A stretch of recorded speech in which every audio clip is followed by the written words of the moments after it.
If you were asked to mention ancient ruins in Africa, you'll probably mention the Great Pyramids of Giza.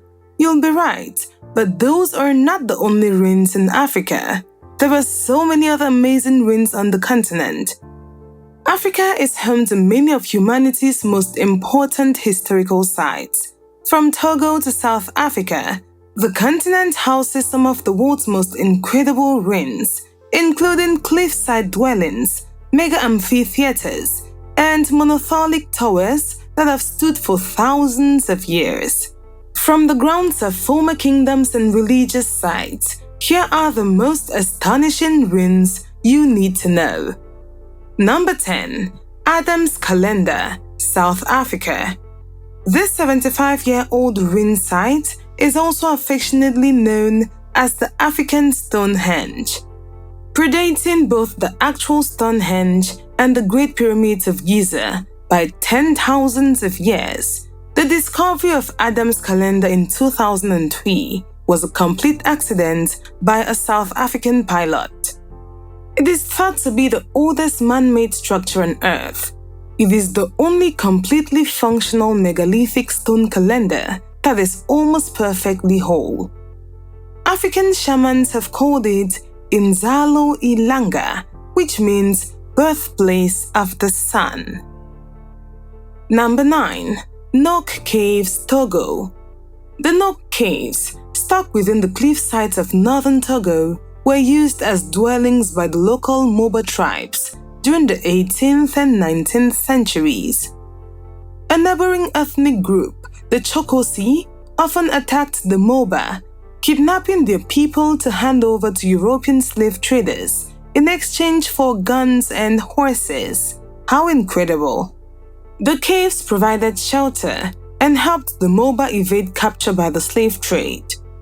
Translated from the Moba language, Nok means hidden, which is the perfect description of this site. When standing at the entrance, which consists of a metal ladder going down the cliff's edge, Nok Cave itself houses 134 ancient granary vessels, as well as a few of the bows, arrows, and quivers of its past inhabitants. There were many more of these artifacts when the structure was discovered, but most have been looted and are no longer present. Number 8. Volubilis, Morocco. Volubilis is one of Morocco's best preserved Roman ruins, located between the imperial cities of Fez and Magna on a fertile plain surrounded by wheat fields. Established before the Christian era, at the time when the area was part of Mauritania, Volubilis was considered the administrative center of the Kingdom of Mauritania and also one of the most remote cities within the Roman Empire, located in the far southwestern region. While the city continued to grow well into the 2nd and 3rd centuries AD, when the majority of buildings still visible were built, it is believed that the 42-hectare walled city was once home to 20,000 residents, with wealth generated from local olive production and a lot more. In 1997, UNESCO declared these ruins a World Heritage Site. Volubilis has been well preserved and was once a town embedded with cultural influences from high antiquity to Islamic times. There are clear African and Christian influences visible in the architecture of this ancient town. What has been excavated is thought to be only half of what Volubilis once was. Within the ruins, you'll find mansions, public and private buildings, and so much more. The site includes the mansions of the city's elite, which contain a number of gorgeous, well-preserved mosaics. Number 7. Great Zimbabwe, Zimbabwe. During the late Iron Age of Zimbabwe, Great Zimbabwe was the bustling capital of the kingdom. The Kingdom of Zimbabwe, of which Great Zimbabwe was its capital, was formed by the Shona, a Bantu-speaking people that had first migrated to southern Africa from the 2nd century CE. The exact confines of the kingdom are not known, except that its headland was in the central Mashonaland or northern Zimbabwe. This ancient site once housed as many as 18,000 people and spanned over 1,700 acres, and now the largest ruins in sub-Saharan Africa. Construction of this medieval city began in the 11th century and continued until the 15th.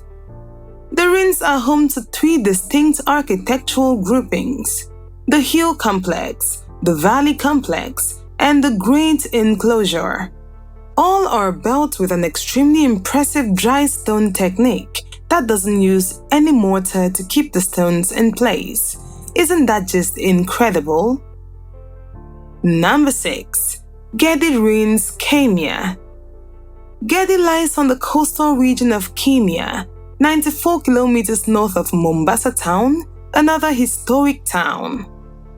Gedi was a small town built entirely from rocks and stones, which was inhabited by Swahili people of East Africa.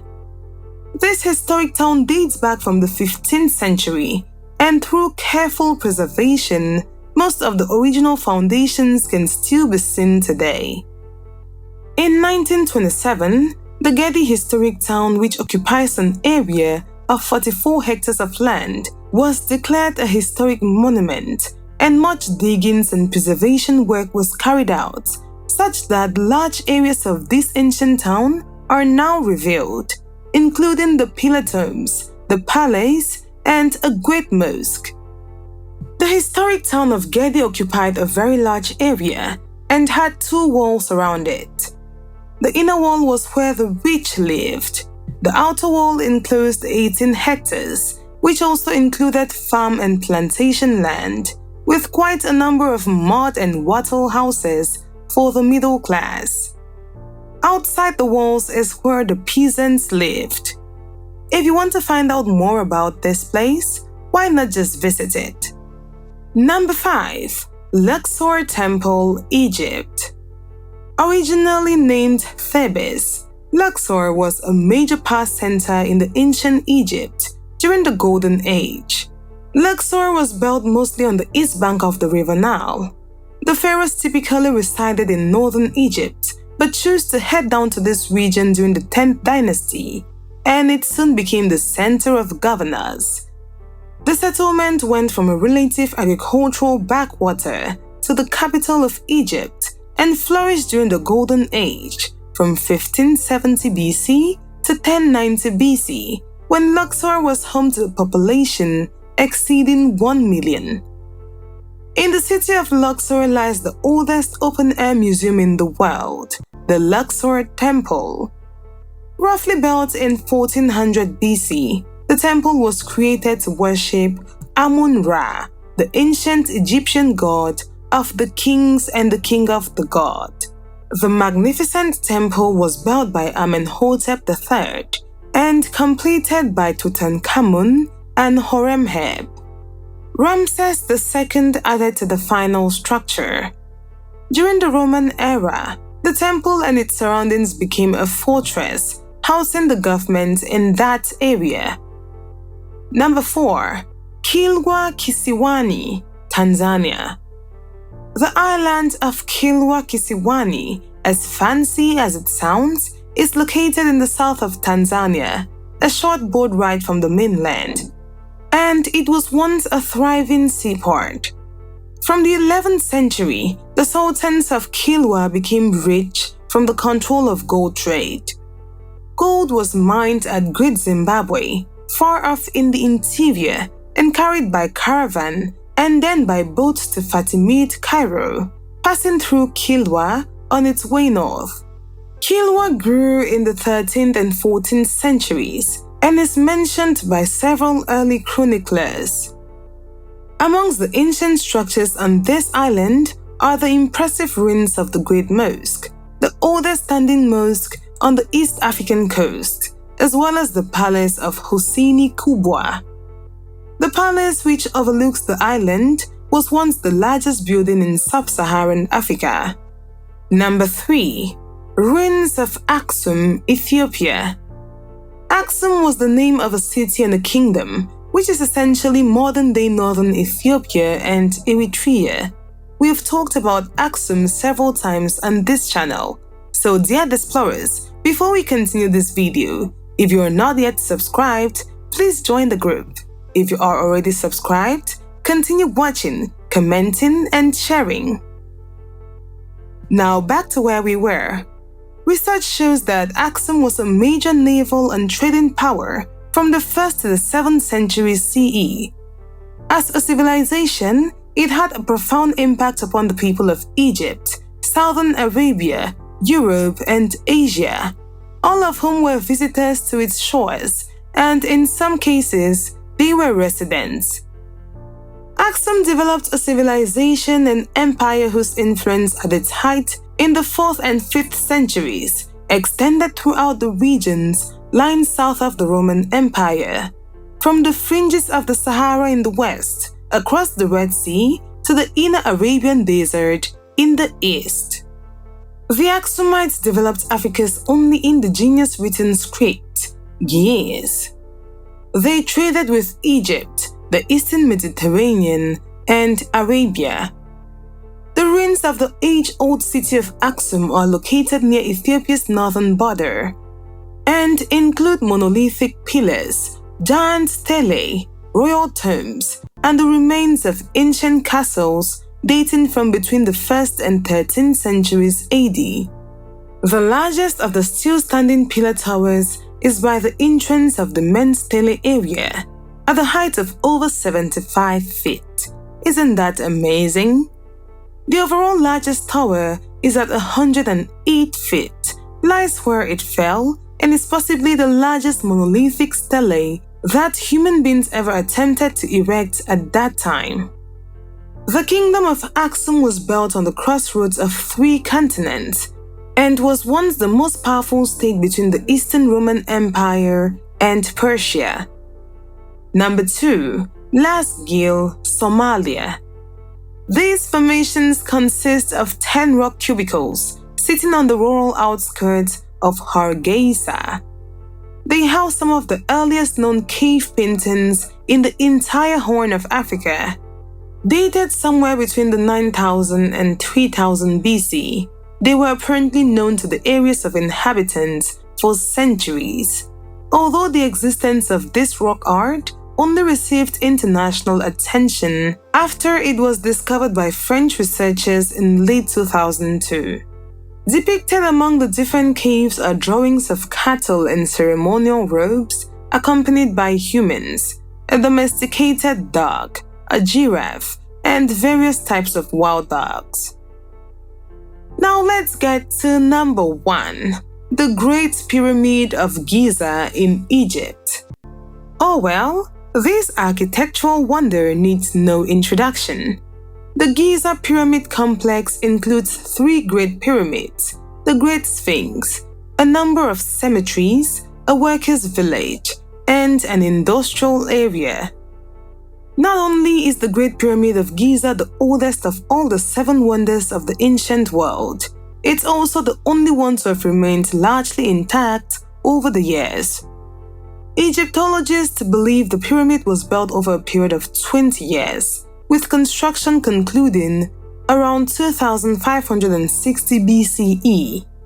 The exterior is made of the finest white limestone, mined across the Nile. It is believed that the pyramids were constructed to house the corpses of pharaohs, but their true history still remains largely a mystery. As a bonus for watching up until this point, let's get to discover other important ruins that we should be aware of. Leptis Magna in Libya. Leptis Magna is considered one of the most well-preserved sites of Roman ruins in the Mediterranean. The site was originally founded in the second half of the 7th century BC and was incorporated into the Roman Empire in 46 BC. The Great Mosque of Djenné in Mali. Okay, so this isn't quite one of the ancient ruins of Africa, but let's call it a bonus addition to this list. An undisputed wonder, the Great Mosque of Djenné is the oldest mud-built structure in the world and arguably one of the most remarkable religious buildings ever created. Built in the Sudano-Sahelian architectural style, out of little other than sun-baked earth bricks, this mosque was constructed in 1907. But the first version dates back all the way to the 13th century. What makes it even more special is that the entire community takes an active role in the mosque maintenance during a unique annual festival where music is played, food is enjoyed, and repairs are undertaken. I just imagine how fun that would be. There you have it, explorers, some amazing ancient ruins in Africa. If you enjoyed this video, give it a thumbs up and leave a comment. Don't forget to subscribe to our channel and also turn on post notifications.